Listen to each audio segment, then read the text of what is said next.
ተመሰሉ ኪያየ በከመ አነ እትሜሰሎ ለክርስቶስ። እኔ ክርስቶስን እንደምመስል እኔን ምሰሉ። የሐዋርያው የቅዱስ ጳውሎስ መልእክት አንደኛ ቆሮንቶስ ምዕራፍ 11 ከቁጥር 1 ላይ የምናገኘው የአባታችን የቅዱስ ጳውሎስ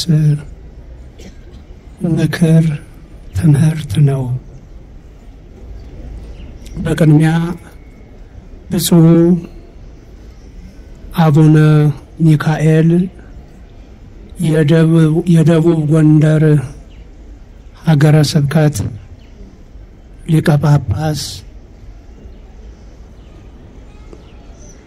መምህር አባ ጥዑመ ልሳን ቆሞስ የቂርቆስ የልደታና የአዲስ ከተማ ቤተ ክህነት ዋና ስራ አስኪያጅ፣ መጋቤ ብሉይ ጸባቲ አባ ወልደ ማርያም፣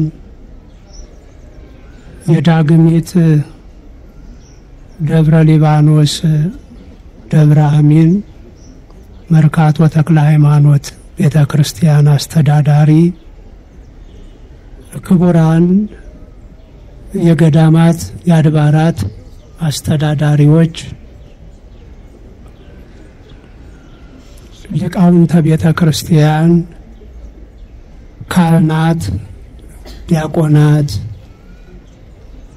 የሰንበት ትምህርት ቤት ወጣቶች፣ ዘማሪያንና ዘማሪያት፣ በጥቅሉ በጻድቁ አባታችን በአቡነ ተክለ ሃይማኖት ምልጃና ጸሎት ከእግዚአብሔር የሚገኘውን በረከተ ሥጋ በረከተ ነፍስ ለመቀበል የመጣችሁ ምእመናን አባቶቻችን፣ ወንድሞቻችን፣ ምእመናት እናቶቻችንና እህቶቻችን ሕፃናት ጭምር በልዑል እግዚአብሔር ፍጹም ሰላም እንደምን ከረማችሁ?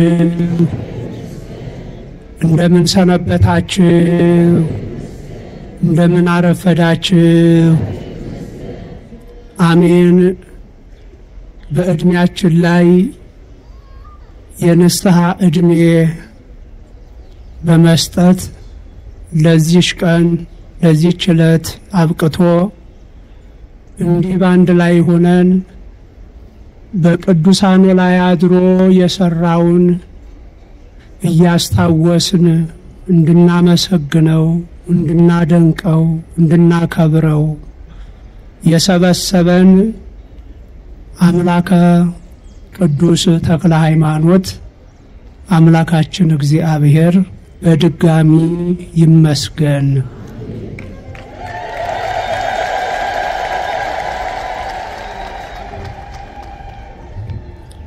ተመሰሉ ኪያየ በከመ አነ እትሜሰሎ ለክርስቶስ። እኔ ክርስቶስን እንደምመስል እኔን ምሰሉ። ይህ ቃል በመግቢያ እንደነገርኳችሁ አባታችን ቅዱስ ጳውሎስ ለቆሮንቶስ ምእመናን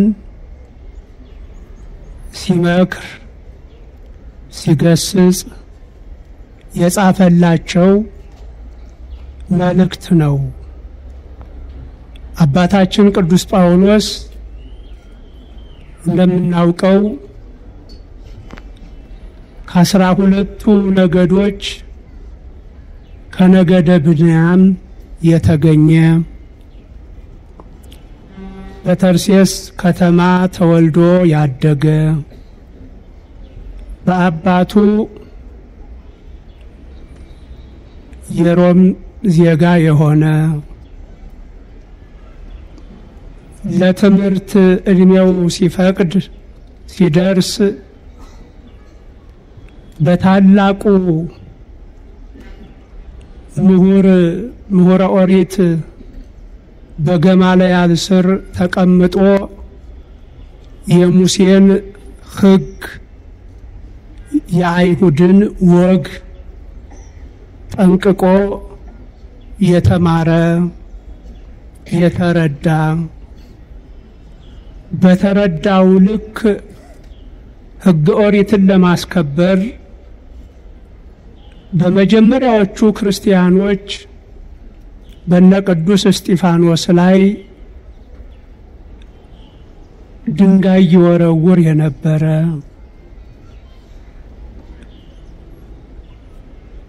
ይህን የሚያደርገው እግዚአብሔርን ለማስከበር ነው። እሱ በተረዳው ልክና አምላካችን እግዚአብሔር ደግሞ ቀናኢነቱን ፍቅሩን በመመልከት በተዘዋዋሪ ሳይሆን በመልእክተኛ ሳይሆን በቀጥታ ራሱ በደማስቆ ተገልጾ ክርስቲያኖችን ከማሳደድ ይልቅ ክርስትና ባልገባቸው ሰዎች እንደ ክርስቲያን መሰደድ እንደሚገባው ነግሮ መክሮ አስተምሮ የጠራው ረሰይኩከ ንዋየ ኽሩየ ከመ ትጹር ስምየ በውስተ አሕዛብ ስሜን በአሕዛብ ዘንድ ትሸከም ዘንድ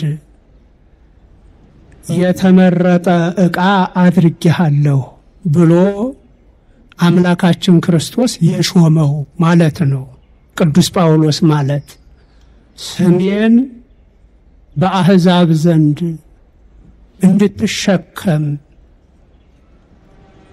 የስሜ መቋጠሪያ መቀመጫ ምርጥ ዕቃ አድርጌሃለሁ ያለው ስሙን ተሸክሞ እስከ መሰየፍ ድረስ የዘለቀው ነው ቅዱስ ጳውሎስ ማለት።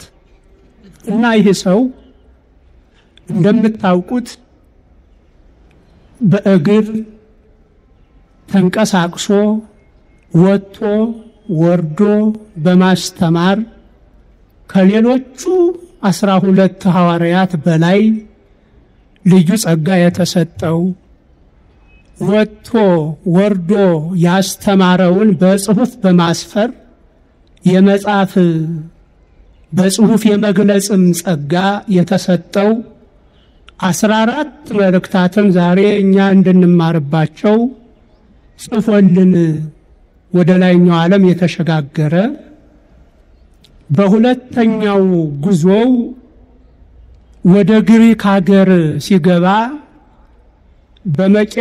በመቄዶንያና በአካያ መካከል በምትገኘዋ በዚያ ዘመን እስከ 6000 ሕዝብ በሚኖርባት በቆሮንቶስ ከተማ ተገኝቶ የተሸከመውን የክርስቶስን ስም አስተዋውቋል። የክርስቶስን ስም ሰጥቷል። በክርስቶስ ስም አስተምሯል፣ አሳምኗል፣ አጥምቋል። በዚህ መልኩ በሁለተኛው ጉዞ በቆሮንቶስ ከተማ በሀገረ ግሪክ ቤተ ክርስቲያንን መስርቷል። ይህ ሰው ከተወሰኑ ዓመታት በኋላ ክርስትና ወዳልደረሰበት ዓለም በመሄድ በታናሿ እስያ አሁን ቱርክ ብለን በመንጠራት በኤፌሶን ከተማ ሆኖ እኛ በክርስቶስ ስም ያስተማራቸው ያሳመናቸው ያጠመቃቸው ምዕመናን ምን አይነት ሕይወት ላይ እንዳሉ የክርስትና ጥንካሬያቸው ምን እንደሚመስል በመጠየቅ ከተለያዩ ሰዎች የተለያዩ መረጃዎችን ከሰማ በኋላ የጎደላቸውን ለመሙላት የያዙትን እንዳይለቁ ለማድረግ የመጀመሪያውን መልእክት ኤፌሶን ላይ ሆኖ በ55 ዓመተ ምህረት ገደማ ጽፎላቸዋል። በተለይ በቆሮንቶስ የፍቅር አምላክ እየተባለች የምትመለክ ጣዖት በመኖሯ በሷ ስም የሚደረግ የዝሙት ሥራ እጅግ የከፋ የበዛበት ከተማ ነበር።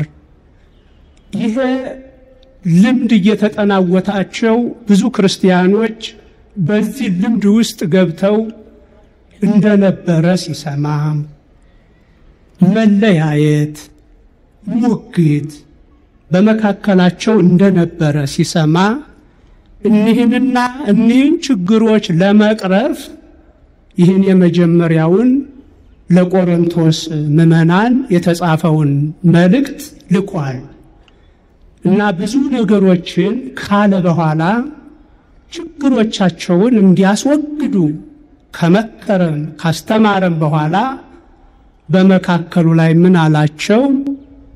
ተመሰሉ ኪያየ በከመ አነ እትሜሰሎ ለክርስቶስ፣ እኔ ክርስቶስን እንደምመስል በመናገርም በመኖርም ባለባበስም ባነጋገርም በሁለንተናየ ክርስቶስን እንደምመስል እናንተም ደግሞ እኔን ምሰሉ።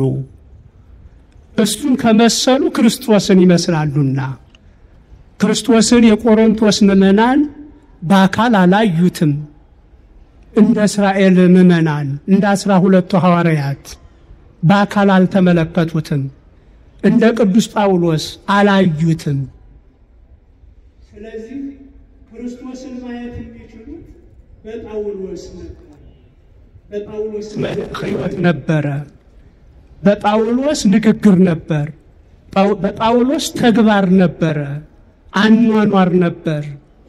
ክርስቶስን የቆሮንቶስ ሰዎች ማየትም ማወቅም መረዳትም የሚችሉት። ስለዚህ አለ እኔ ክርስቶስን እንደምመስል እናንተም እኔን ምሰሉ፣ እኔን ምሰሉ። እሱን ከመሰሉ ክርስቶስን መሰሉ ማለት ነውና ይሄን አላቸው። ዛሬም ኢትዮጵያዊውን ሐዲስ ሐዋርያ አባታችንን አቡነ ተክለ ሃይማኖትን ስናስታውስ እንዲሁ ነው። ክርስቶስን ስለመሰሉ የሕይወት ታሪካቸውን እያነበብን በዚች ምድር ላይ ሲኖሩ ምን አይነት ሕይወት፣ ምን አይነት ሥራ፣ ምን አይነት እንቅስቃሴ እንደነበራቸው እንድናውቅ፣ እንድንመስላቸው፣ እንድንከተላቸው። እነሱን ስንከተል የሚያደርሱን ክርስቶስ ዘንድ ስለሆነ ለዚህ ነው የተሰበሰብነው። ሌላውን ዳግማዊ ጳውሎስ ሐዲስ ሐዋርያ አባታችንን አቡነ ተክለ ሃይማኖትን ለመምሰል ነው። ከሕይወታቸው ተምረን ከታሪካቸው ተምረን ቅድም እንደሰማችሁት የአባታችን የአቡነ ተክለ ሃይማኖት ፍልሰተ ሥጋ የተደረገበት ቀን ነው። ከጸለዩበት ካነቡበት እግራቸው በቁመት ብዛት ከተሰበረበት ከዛ ቦታ ከደብረ አስቦ ተነስቶ አሁን ወዳለበት ፍልሰት የተደረገበትን ቀን ምክንያት በማድረግ ነው እኒህን ቅዱስ እኒህን ጻድቅ ዛሬ የምናስታውሳቸው። እና እኒህን ጻድቅ ዛሬ ስናስታውስ እድገታቸው፣ ኑሯቸው፣ ምን ነበረ? ለኛ ምንድነው የሚሰጠው ትርጉም የሚለውን ስናይ በ15 ዓመታቸው በማዕረገ ዲቁና ተሹመው ቤተ ክርስቲያንን ያገለገሉ፣ በ22 ዓመታቸው በማዕረገ ቅስና ተሹመው ሕዝብን ቤተ ክርስቲያንን እየተማሩ ያስተማሩ አባታችን ናቸው። ከዚህ ዓመት በኋላ ከቤተሰብ ከዓለም ከማህበረሰቡ ከማህበራዊ ሕይወት ተለይተው ሐዋርያትን መስለው እንዲያስተምሩ እግዚአብሔር በመላኩ ያደረገላቸው አባታችን ናቸው።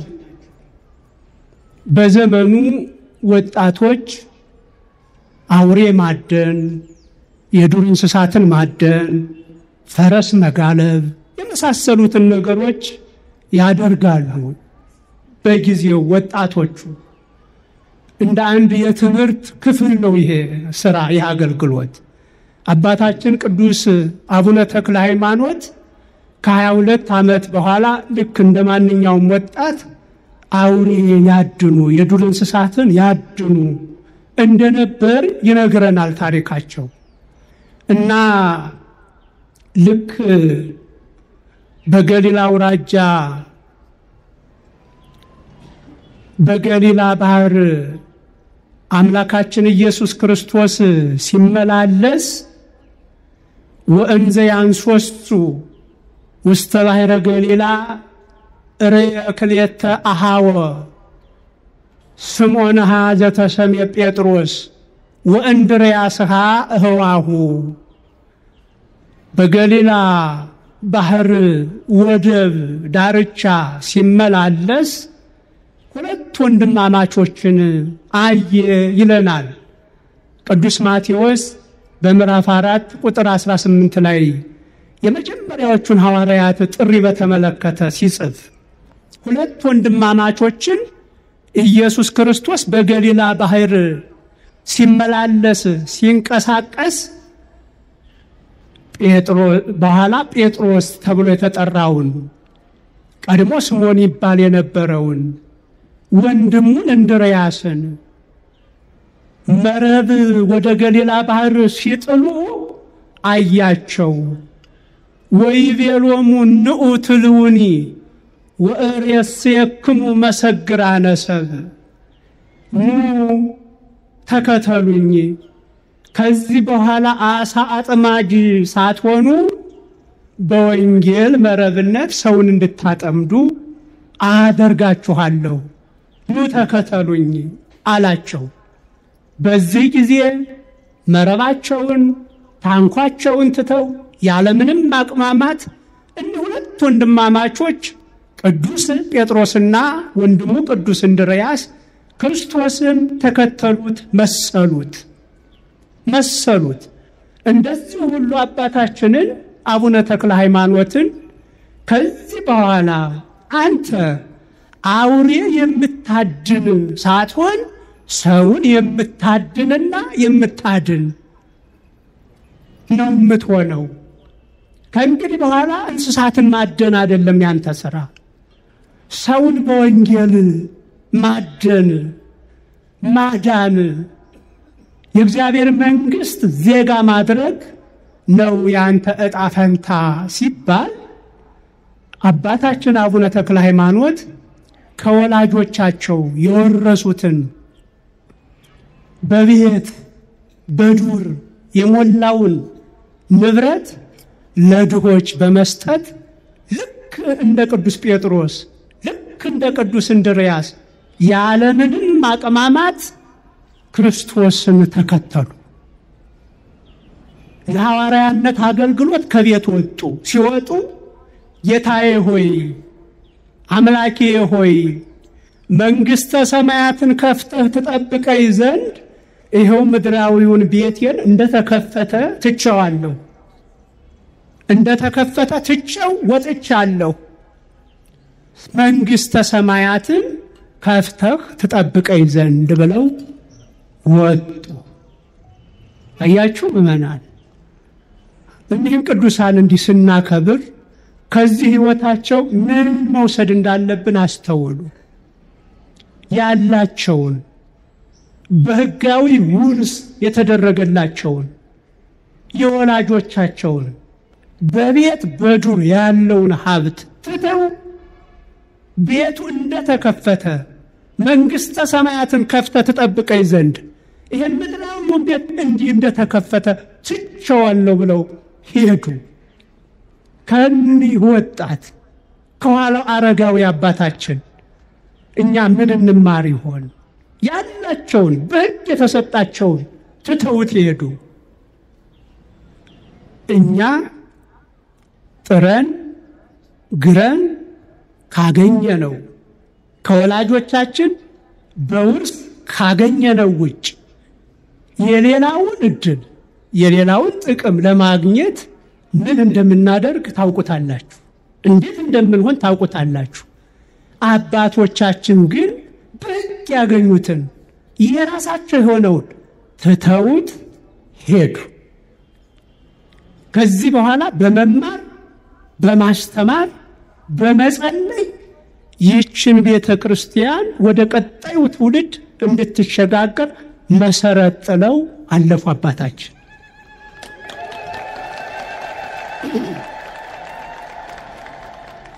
ልብ በሉ አባቶቻችን፣ ያልባከነ ጊዜ ያልባከነ ሰዓት ነው የአባታችን ዘመን። ከዚህ በኋላ 3 ዓመት ከ9 ወር በዚህ በመካከሉ የሀገራችን ክፍል 12 ዓመት በደቡቡ የሀገራችን ክፍል ወንጌልን በመዝራት ልክ እንደ ጳውሎስ ስሜን ትሸከም ዘንድ በአሕዛብ ዘንድ ስሜን ትሸከም ዘንድ ምርጥ ዕቃ አድርጌሃለሁኝ፣ የተመረጠ ዕቃ አድርጌሃለሁ እንዳለው ቅዱስ ጳውሎስን እሳቸውም የክርስቶስ ምርጥ ዕቃ ሆነው በነመቶሎሚ ቤተ መንግሥት እየገቡ የክርስቶስን ስም ነገሩ። የሚድኑትን ምዕመናን ቁጥር አበዙ። 12 ዓመት። ከዚህ በኋላ ቆይታ ነበር ደግሞ ወደ ሰሜኑ የሀገራችን ክፍል ወደ አማራ ሳይንት ይሄዱና ከአቡነ በጸሎተ ሚካኤል ገዳም 10 ዓመት እየተማሩ እየታዘዙ ውሃ እየቀዱ እንጨት እየለቀሙ የምናኔ ሕይወትን እየተማሩ 10 ዓመት። በመቀጠልም ከ10 ዓመት ቆይታቸው ከአቡነ በጸሎተ ሚካኤል እግር ስር ከ10 ዓመት ቆይታ በኋላ ወደ አቡነ ኢየሱስ ሞዓ ወደ ሐይቅ እስጢፋኖስ በመሄድ 10 ዓመት ያ የትምህርት ማዕከል የሆነው ገዳም ላይ ወንጌልን እየተማሩ መታዘዝን እየተማሩ አሁንም 10 ዓመት ቆዩ። አይገርም? እግዚአብሔር ለትምህርት ለዝግጅት በሰጡት ልክ ጊዜ ደግሞ የአገልግሎት ጊዜ አስፍቶ ነው የሰጣቸው። ዕውቀት በመቅሰም ከቃል ባለፈ በተግባር ከቅዱሳኑ እግር ስር ከነ አቡነ ኢየሱስ ሞዓ እግር ስር ቁጭ ብለው 10 ዓመት ተማሩ።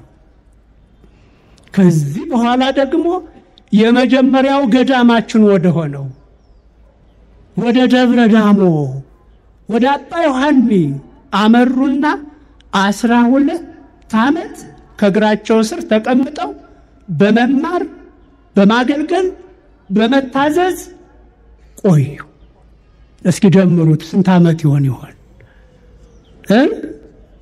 ተመልከቱ። እንግዲህ ከ22 ዓመት በኋላ ነው እንግዲህ 22 ዓመት ከቤተሰብ ጋር ሆነው 3 ዓመት ከ9 ወር በዚህ በመካከሉ የሀገራችን ክፍል 12 ዓመት በደቡብ የሀገራችን ክፍል 20 ዓመት ከአባ በጸሎተ ሚካኤልና ከአባ አቡነ ኢየሱስ ሞዓ ጋር 12 ዓመት ከአባ ዮሐኒ ጋር ደብረ ዳሞ 1 ዓመት በትግራይ ውስጥ ያሉትን የኢትዮጵያን ገዳማት አኗኗር በመጎብኘት ከነሱ መረጃ በመውሰድ ልምድ በመቅሰም ቆዩ።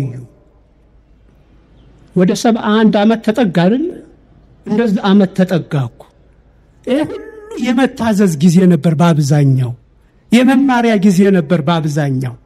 ከዚህ በኋላ ነው እንግዲህ ወደ ደብረ ሊባኖስ የገቡት። ተምረዋል። በንግግር ብቻ ሳይሆን በሕይወት ከሚያስተምሩት ቅዱሳን ጋር ተምረው በሕይወት ማስተማሪ ናቸው። ልብሳቸው፣ ንግግራቸው፣ ኑሯቸው ሰባኪ ነበር። ትምህርት የሚሰርጸው እግዚአብሔር ቢያድለን ልብሳችንም ንግግራችንም ኑሯችንም ሰባኪ ሲሆን ነበር።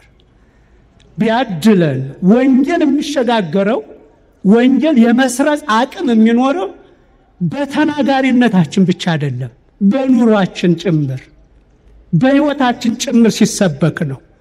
ከዚህ በኋላ ቤተ ክርስቲያንን ቀጥ አድርጎ ሊያስኬድ የሚችል አደረጃጀት ሰሩ፣ አፈሩ፣ ሰው አበቀሉ። ሰው ሰባቱ ከዋክብት እያሉ አስተምረው አሰልጥነው አብቅተው መምህራንን በሀገር ደረጃ በማሰራጨት ቀጠሉና በሁለተኛ ደረጃ ደግሞ 12 ከዋክብት ብለው ደግሞ 12 ሰዎችን አስተምረው አሰልጥነው አብቅተው ባፋቸውም በተግባራቸውም ባለባበሳቸውም የሚያስተምሩ ሐዋርያትን ሾሙልን። አቡነ ተክለ ሃይማኖት ማለት እኒህ ናቸው። ሐዲስ ሐዋርያ የምንላቸው ለዚህ ነው።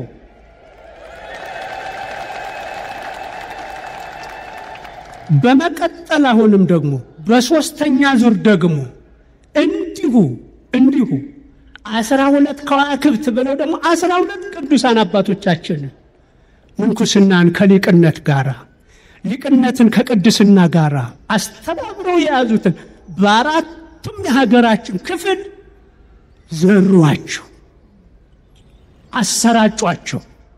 ልክ እንደሳቸው የክርስቶስ ስም ተሸካሚ ዕቃዎች ሆነው እንዲህ አድርገው ነው ኢትዮጵያን ያለመለሟት። ከጣዖት አምልኮ ከባዕድ አምልኮ ኢትዮጵያውያንን የታደጉት አባታችን ተምረው በማስተማር በማሰልጠን በማብቃት ነው። ሰው በማብቃት ነው። ይህንን አድርገው ሲጨርሱ ደግሞ ፍጹም የጸሎት ጊዜ ሰጡ። ደግሞ ወጣትነትም ማዕከላዊ ጊዜም ሽምግልናም ለቤተ ክርስቲያን ዋለ። ደስ አይልም? ወጣትነትም የወጣትነት ጊዜም ለቤተ ክርስቲያን ዋለ። የማዕከላዊ ዘመንነት ዕድሜም ለቤተ ክርስቲያን ዋለ። እኒህን መምህራን አስተምረው አሰልጥነው ካበቁ በኋላ ወደ ሽምግልናው ሕይወት ሲደርሱ ደብረ አስቦ ላይ ገብተው ቀጥ ብለው በግራ በቀኝ ቀስቃሽ የሾለ ጦር ሰክተው ቀጥ ብለው ለኢትዮጵያውያን ጸለዩ። በማስተማር በማብቃት ሐዋርያትን በመሾም በመላክ ከዛ በኋላ ደግሞ ያየዘሩት እንዲበቅል ልጆቻቸው ውጤታማ እንዲሆኑ ወንጌል በምዕመናን ልብ እንዲበቅል ቆመው ጸለዩ።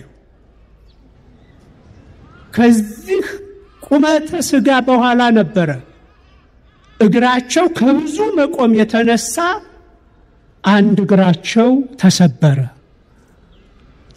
እግራቸው ሲሰበር እድሜያቸው 92 ዓመታቸው ነበር። አቤት የሽምግልና ዘመን ደስ አይልም?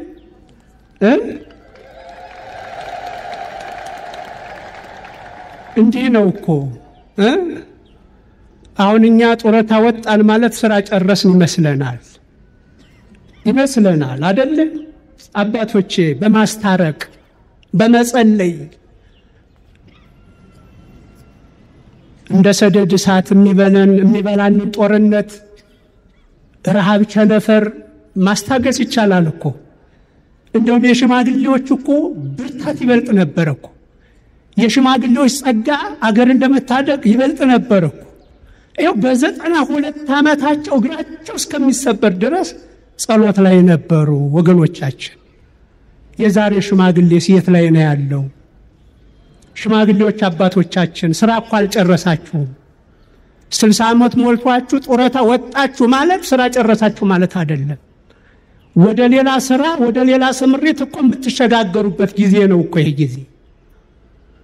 አባታችን በ71 ዓመታቸው እኮ ነው 7 12 እያደረጉ እያሰለጠኑ ሰው ማብቀል የቻሉት።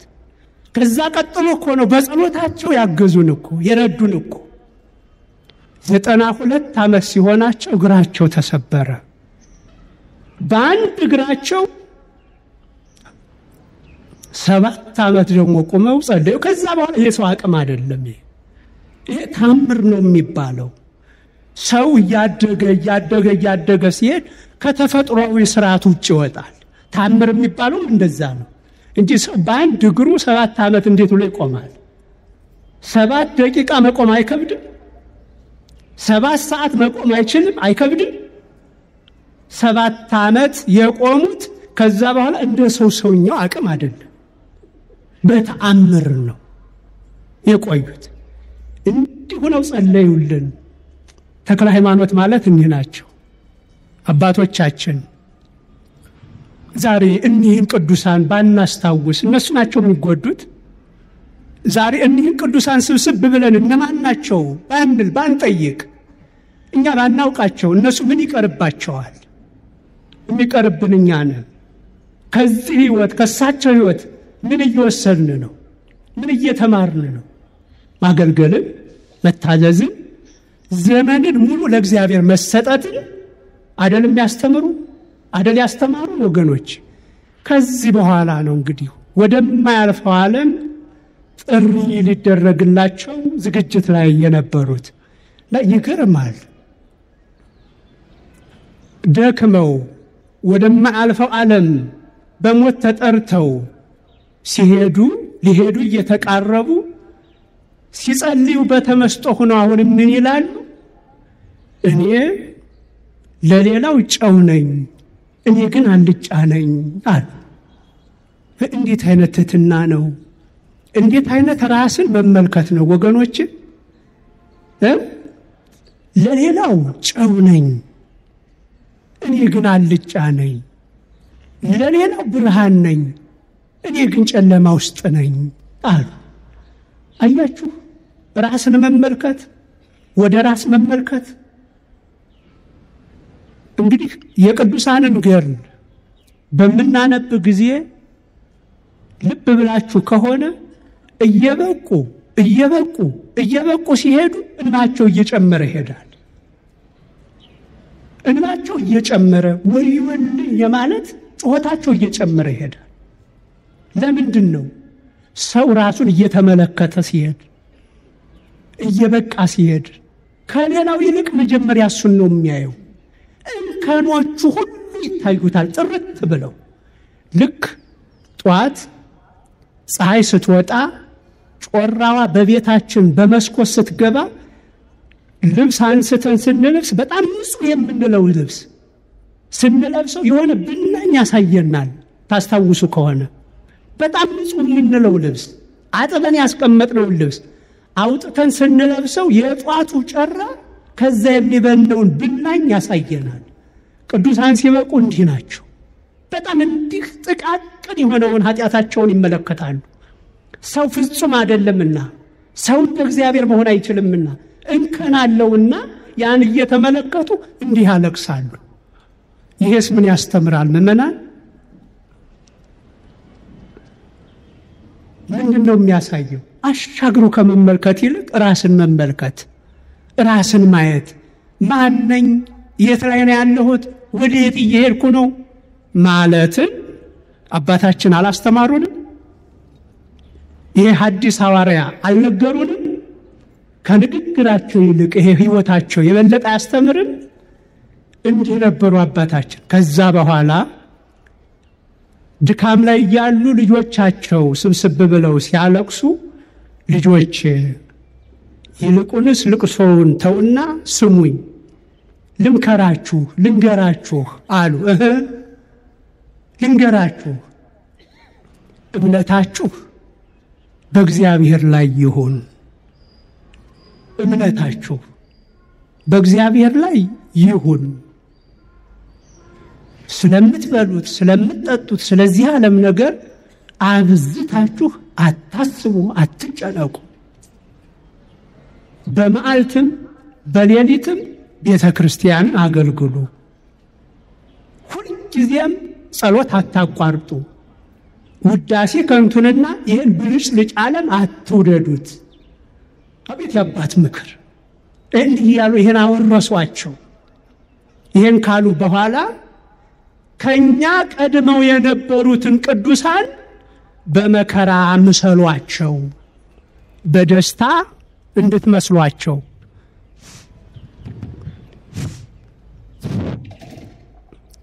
እየሰማችሁ ነው?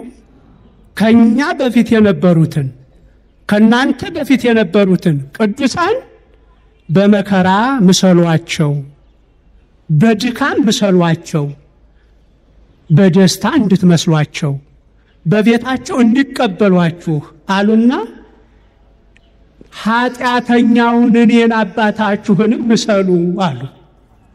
እንዴት ደስ ይላል! እናንተ ኃጢአተኛውን እኔን አባታችሁንም ምሰሉ ልጆች። እሳቸው ማን ናቸው? እሳቸው ለማን ኖሩ? በማን ኖሩ? በእግዚአብሔር ለእግዚአብሔር ኖሩ። እውነት ነው። አባታችን ቅዱስ ጳውሎስ ለሮሜ ክርስቲያን ሲጽፍ ምዕራፍ 8 ቁጥር 17 ላይ እምከመ አርአይነ ሕማመ ንዔሪ ክብረ ምስሌሁ አለ። የቆሮንቶስ ሰዎችን በመከራ ክርስቶስን ከመሰል ነው በክብር እንመስለዋለን አለ። በመከራ ከመሰል ነው። እኒህ አባታችን እኔን ምሰሉ፣ በመውጣት በመውረድ በማገልገል በማዘን ለሌላው በማልቀስ ለሌላው በመጸለይ የነበረኝን ሕይወት ታውቃላችሁ። ስለዚህ እኔን በትህትናቸው ደግሞ ኃጢአተኛውን አባታችሁን ምሰሉ አሉ። ምእመናን እንዲህ ብለውን ወደማያልፈው ዓለም አለፉ። አባታችን እንዲህ ነግረውን እምነታችሁ በእግዚአብሔር ላይ ይሁን ብለውን ቅዱሳንን በመከራ ምሰሏቸው ብለውን እኔን አባታችሁንም ምሰሉኝ ብለው አባታችን አለፉ። አባታችን አረፉ።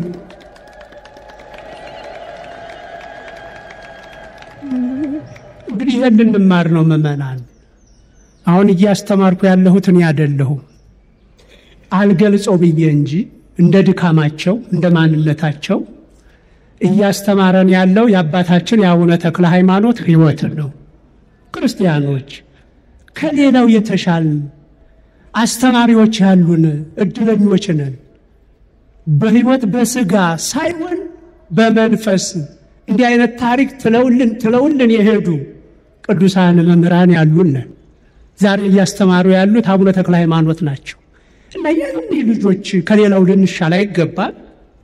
እንዲህ ቅዱሳን ከሌሉት ወገን ልንሻል አይገባም፣ ልንመስላቸው አይገባም። ወገኖቻችን መተን አክብረን በቃል ኪዳናቸው ከመታረቅ ባሻገር ከሕይወታቸው ተምረን ለንስሐ እንድንበቃ ነው የቤተ ክርስቲያን ዓላማዋ።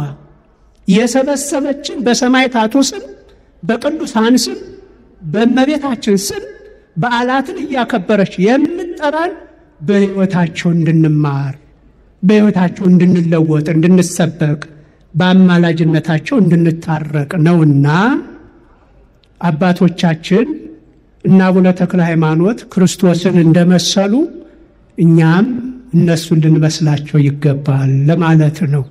ወስብሐት ለእግዚአብሔር።